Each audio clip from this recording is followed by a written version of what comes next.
Hello, everybody, and welcome to the Deadhead Cannabis Show. Jim Marty here, reporting from very warm mid-90s, Fort Collins, Colorado today. I just was touring a CBD extraction lab up here in Fort Collins. Larry, how you doing out there in Chicagoland? Jim, I'm doing just fine today. Everything is great in Chicago. We have beautiful weather. Everything is going just fine here. Still waiting for the state to give us the names of the winners of the dispensaries. And surprisingly, I had a client over the weekend who got a deficiency notice, which is only troubling because it means it's at least another 10 days before the state can make an announcement. So, we're all starting to wonder here. Clients call and want to know when we're going to have answers, but we're working on it. Without beating around the bush, Jim, we've got a really special show today, and let's make the most of it. We've had a number of people on this show from time to time, people in the industry, people affiliated with the Grateful Dead, and even some people who kind of have a foot in both camps. But today we have a guest who really is special and may be truly unique in this regard with respect to both the command he has of what's going on in the cannabis industry, as well as his, and I know this firsthand, unbridled love for the Grateful Dead. He has started one of the most successful cannabis law firms in the country, if not the world. He has international scope both in his hemp practice and a very strong-based marijuana practice here in the United States. And I think is really looked at by a number of people as one of the leading people in the industry. And I'm would like to introduce then my colleague in the practice of law and a gentleman who is honest as any Denver man can be, Bob Hoban. Bob, thank you and welcome to the show today. It's a pleasure to be here, guys. It's been long overdue. I've been listening to what you guys have put together over time, and it's always entertaining, and really happy to be here. So thanks for having me. Absolutely. One of the questions, Bob, that I wanted to ask you right away is I know you get on shows and everybody wants to know when's marijuana going legal? What's the latest with CBD? And our listeners are always all interested in that. But you kind of provide us today with a kind of a unique opportunity, and that is one of the things that's always attracted me to your law firm and that got me interested with you in the first place was kind of the seamless way that you folded together both the practice of law for cannabis as well as your love for the Grateful Dead. And it really got me thinking. You've been so successful with it. In your opinion, how does the Grateful Dead resonate with today's business leaders? You've really made it a point in your practice to regularly reference the Grateful Dead lyrics and other things like that. And while it's a lot of fun, I sense that there's a real purpose behind it.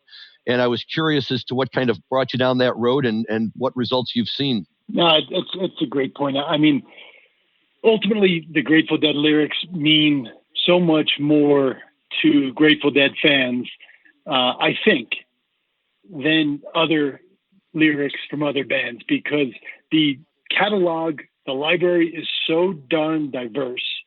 When you go from a song like Shakedown Street to Terrapin Station, what the heck is that? I mean, how did that come out of the same band? When you think about those things, it talks about innovation, but it's also more about the experience. It's about the live shows. It's about the collaboration with people that really is the undercurrent. It's the common denominator between folks that are Grateful Dead fans and really focus on the lyrics. As it relates to business, I recognized many years ago that this space was getting hot, that the cannabis industry was something that was going to be extremely in need of legal counsel and consultants and advisors going forward, because it was something that was sprung from night into the sun. And all of a sudden, here we are years later, and there's a lot besides just the sage wisdom of the lyrics to look at as it translates to business. I mean, think about it. The Grateful Dead, they mastered improvisation. If you're not an improviser as a business owner, especially a small or medium-sized business owner, then you don't have a chance. The Grateful Dead demonstrate how you can live by your values, right? How did they succeed? By doing good.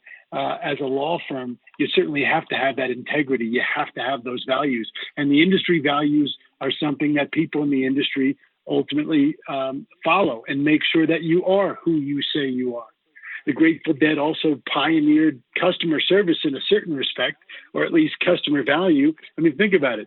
What exemplifies being loyal to their customers, their listeners, their fans, more than making all of the content free, getting to provide value to that customer, providing ticket services that circumvented, Ticketmaster Sure. and the like over the years.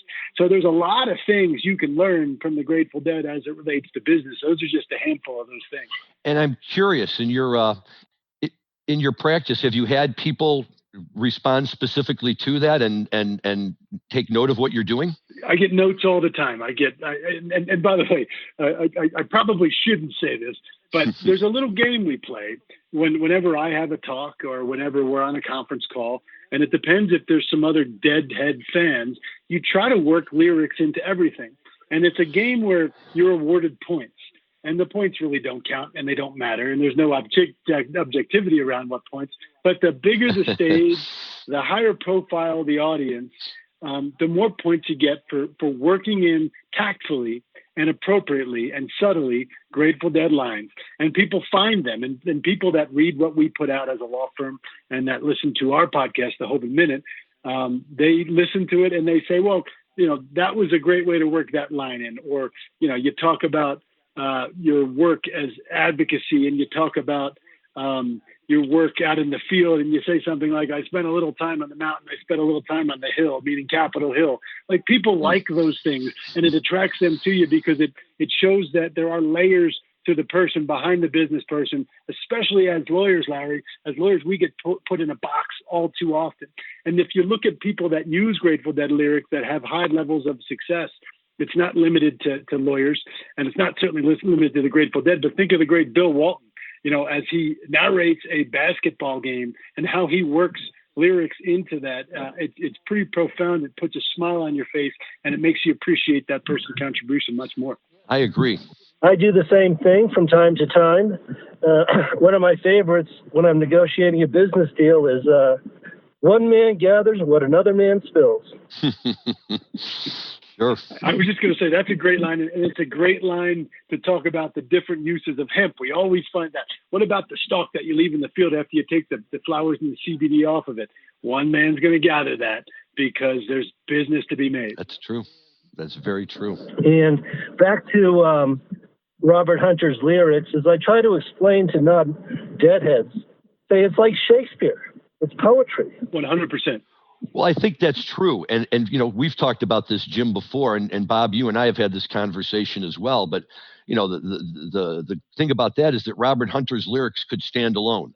With or without the music, they stand alone as wonderful poetry. The fact that Garcia Weir put such beautiful music to it as well, really just takes it to another level. But, my favorite line is, what would Fish be like if Trey Anastasio had Robert Hunter writing lyrics for him? That's right. I love Fish, great band, but the lyrics to Ripple versus say Susie Greenberg, no comparison. That's very, very true. That's very true. So, Bob, I'm curious. In your do you find that you're constantly bumping into other Deadheads along the way?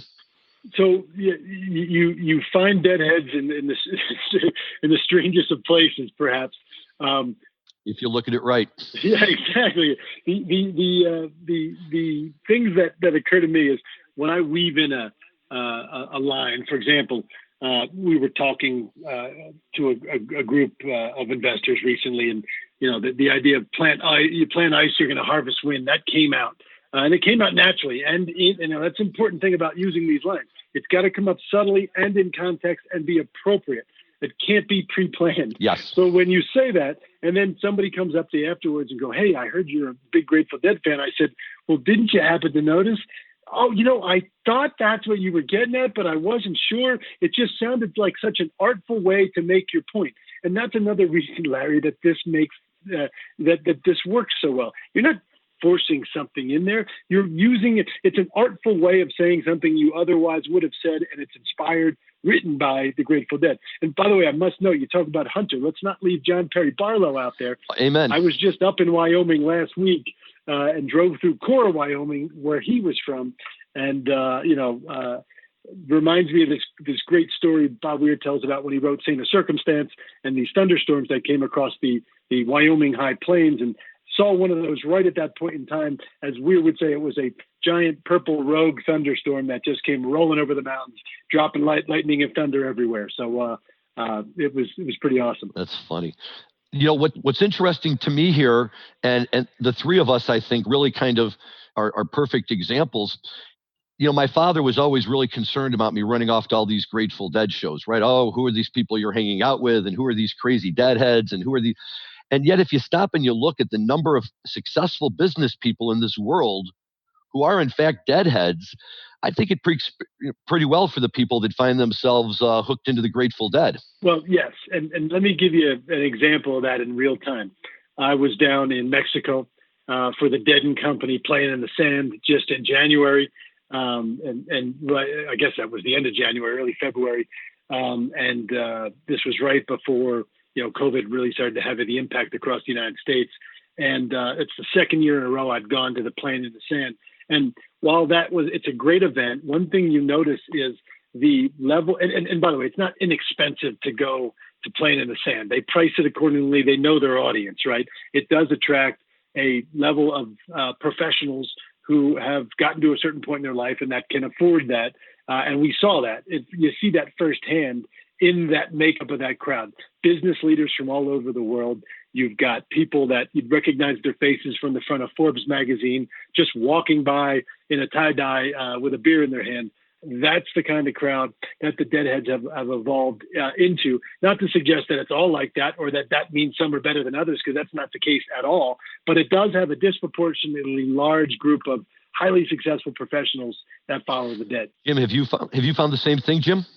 To fill in a little story along those lines, my wife and I were lucky enough to we saw some Red Rock shows in August, September of 1983, and then we followed them down to Santa Fe for a couple of shows in September of 1983.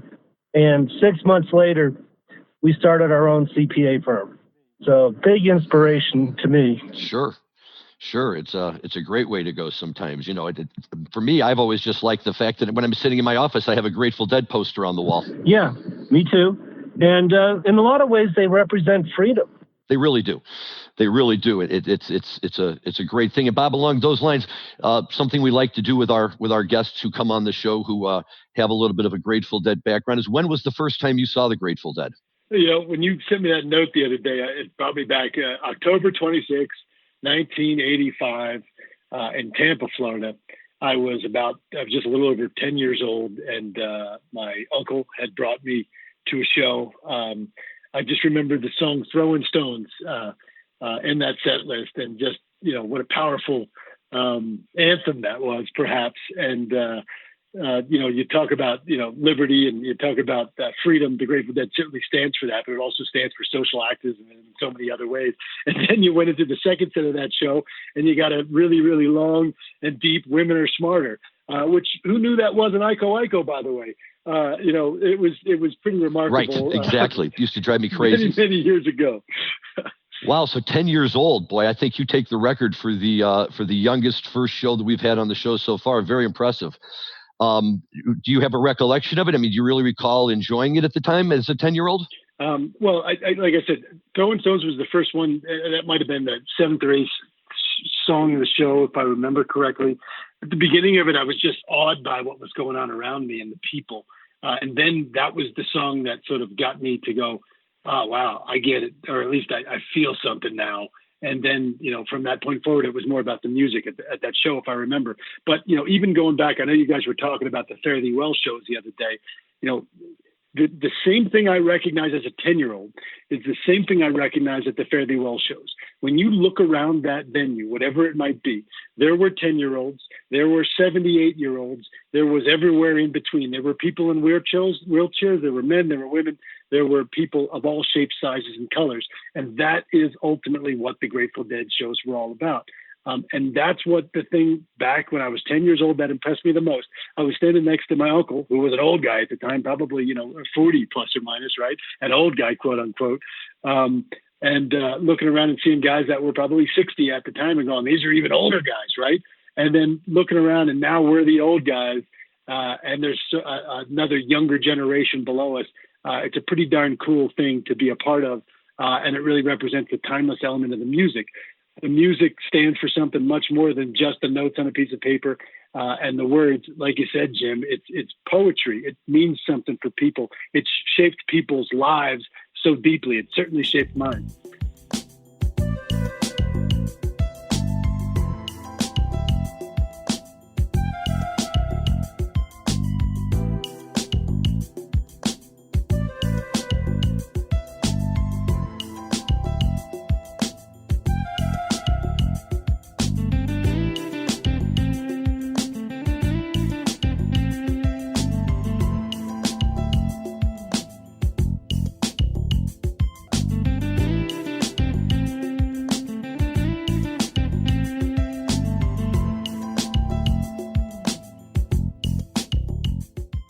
So, Bob, what did you do before you started Hoban Law, and what inspired you? You talked a little bit at the top of the show to devote a law firm to the cannabis industry.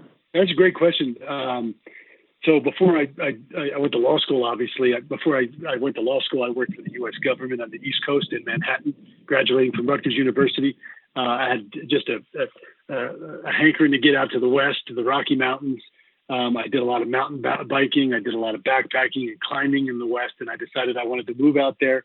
So I decided to apply to law school in Montana and Wyoming to get as far away from New Jersey and the East Coast as I could.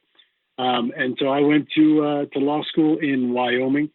Ultimately, started to recognize that I probably would like to live in the Front Range in Denver rather than in Wyoming. And as that evolved, different opportunities came along. I worked for a couple of judges. I worked for a federal court judge. I worked for a state court judge. Worked for a spinoff of a large firm in Denver that was called Davis, Graham and Stubbs. And then began to do commercial litigation at a pretty high level. Began to do a lot of property rights litigation. And I decided to start my own law firm in 2008. Incidentally, and the firm at that time was called Hoban and Fiola. Incidentally, that was around the time my mother was diagnosed with pancreatic cancer. A couple years into it, in fact, she died in July of 2008. And that's how I began to consider cannabis as a viable practice area. I never wanted to be a criminal defense attorney. I've never practiced criminal law a day in my life. I always wanted to be someone that made things happen, that was on the negotiation side, although I did litigate a lot of commercial matters, large dollar disputes between large companies. Now, as things evolved, I started to help my mom understand with her pancreatic cancer what were viable importantly legal options for using cannabis if she'd even try it, because she would never smoke anything. And that led me to find these caregiver networks online here in Colorado under our legal medical marijuana system, but there weren't dispensaries at the time. So these folks, I began to, sometimes you'd call them and they'd say, "Hey man, I got the best stuff in town." And you'd say, "Duly noted." And then the next person you'd say, "I'm looking for something for my mother." And they'd say, "Well, come by, I have an oil or a cracker or something like that she could try." And so we did those things as well. But that led me to say, well, I'm an attorney. How can I help you establish this commercially? And one thing led to another. We won a case on December 30th, 2009, first time in U.S. history that a court told a local municipality that it could not shut down a marijuana business because it was a constitutional right in Colorado to be a caregiver, which contained commercial rights to cultivate and distribute medical marijuana. So the rest is history. That case went down. My face was on CNN all over the news. And for the next 4 to 6 months, we were chock full of new clients wanting to navigate this space, both in Colorado and around the country. And here we are today. Very good, Bob. In fact, my relationship with your law firm started when you were Hoban and Fiola. Oh, Jim, yeah. We go back a long time. If you think about some of these seminars in back rooms and in small venues with some of the earlier marijuana operators across the city of Denver and across the state of Colorado, it's interesting how far we've come. This is overplayed, but it has been a long, strange trip for sure. You got that in there. Yes, sir. I think you and I might have won a case or two where you hired me as an expert. Yes, sir. I remember that specifically, at least one of them. And I remember the look on the other lawyer's face when you testified in arbitration and completely sunk their case. I forget specifically what the issue was right now, but I recall that vividly. And you were excellent on the stand, and the client was very pleased, which ultimately is the goal. But one of the reasons that you're successful, and one of the reasons that we're all successful, the folks on the phone, is because some folks look for answers, others look for fights. Sometimes as a lawyer, you have to fight. But if you're always looking for answers, if you're always looking to solve the problem with answers, which is, I think, a common bond between the three of us, then you're going to succeed no matter what you do. Yeah, well, as they say, that path is for your steps alone. Bob, you earlier you mentioned in passing the Hoban Minute, which I know is your podcast. You want to give our listeners a 30-second update on what happens on the Hoban Minute? Yeah, I'd love to. Thank you for that. The Hoban Minute is hosted by Eric Singular, who's a young man that's just dynamic and helps us steer topics and interviews with some of the leaders around the world in this space. It's I wouldn't say it's a serious show, but it certainly, the topics we address are timely. We had an entire 2-week session that led to 2 months of sessions all about COVID and cannabis, with people checking in from all over the world, and it's gotten a lot of attention. So we're very excited about that. It's an opportunity for us to show what our lawyers do and what our clients do, and really put a perspective on the global cannabis industry, because that's really interesting, just to see how this thing's evolved and how the eyes of the world are on us right now, and as this industry grows. I mean, every single day we're all doing something professionally that either hasn't been done before or has been done very few times, because this industry was all underground until relatively recently. So that's something we should all be proud of. Hey, I have one more question as we get near the end here. With all the social unrest going on, do you think it's a springboard for legalized cannabis at the federal level? Well, I think there's several things that lead to that. Number one is the pandemic. If you think about medical marijuana, it made some of its greatest public policy advances during the AIDS epidemic in the United States from a policy perspective. So it's got a track record as a industry of moving forward with regulations when it can assert itself. And certainly here, with a public health impact, we've seen that the federal government has assembled a team to look at cannabinoids as a way to mitigate or prevent the protein hook that's attached to the coronavirus from attaching to the human body. Looking at the fact that cannabis is an essential business in so many jurisdictions around the U.S., but also around the world. Looking at the history of the Great Depression and how alcohol legalization, prohibition ended as a result of looking at it as an economic opportunity and a social justice opportunity coming out of the Great Depression. And looking at what's happening in Latin America right this second, where we have nationalized healthcare systems actively asserting themselves and saying, we want to integrate medicinal cannabis. And then the politicians are following them up and saying, we want to look at cannabis as an economic driver. So all of those things lead to, I think, fundamental change as it relates to public policy around cannabis. And I think that the racial injustice that led to the prohibition of marijuana, as being highlighted by the racial injustices that we see in the protest subject matter today, those things are a dovetail. If the cannabis community can band together, come up with a cohesive plan, and these are all discussions that are underway, and we're part of those discussions, then we believe that we can assert ourselves as an industry, promote racial harmony, promote racial progress in terms of social impact, and also look at the legalization of cannabis, which again was made illegal due to reasons based and rooted in racial injustice and racism from the beginning. So what a greater symbol that we've achieved the social changes that we're hoping to achieve through these protests and through the unrest in America right now, by showing that cannabis legality and prohibition has been ended at the federal level. Now, there's an election in November. I don't know if you guys knew that, but there's an election in November, and it's basically, I don't want to say it, because I don't think this sits well with everybody, but I think we have to be honest with ourselves. It's a coin toss. Who's going to win this election in November? And Joe Biden has not been necessarily a friend to the cannabis industry as a thing. So we have to stay very much in tune and push the agenda from the Democrat administration or potential administration as to what they're going to do with cannabis. And, your guess is as good as mine what a potential second term of a Trump administration would do.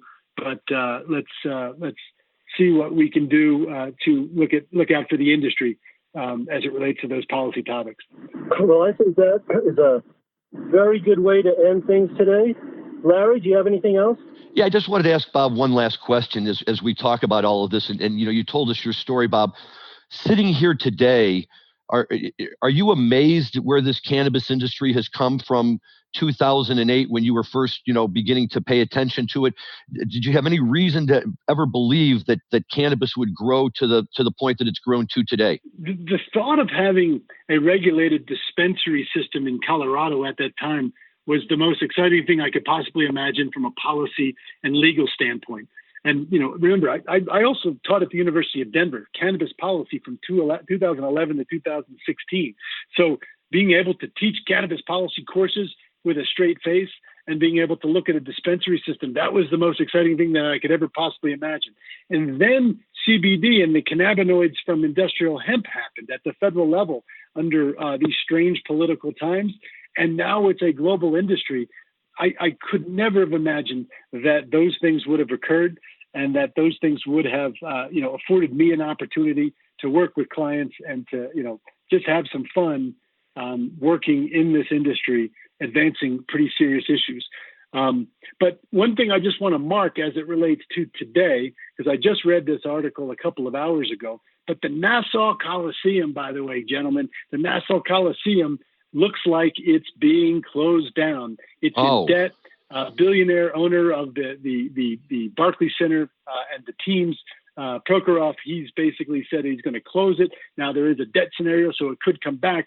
But let's focus on the Grateful Dead for just a second. There was 40 some odd shows at the Nassau Coliseum. And Larry, when you pinged me the other day and said, think about what your favorite shows were, I go back to these Nassau Coliseum shows from the early 80s. Because it was Bobby Rockstar, it was Fast, it was Minglewood, it was Iko Iko, it was West LA Fadeaway being developed, and Cassidy, by the way, in the 1984 show, which is my daughter's name. So I love those Nassau Coliseum shows from the early 80s, fast, right to the point, and just exciting.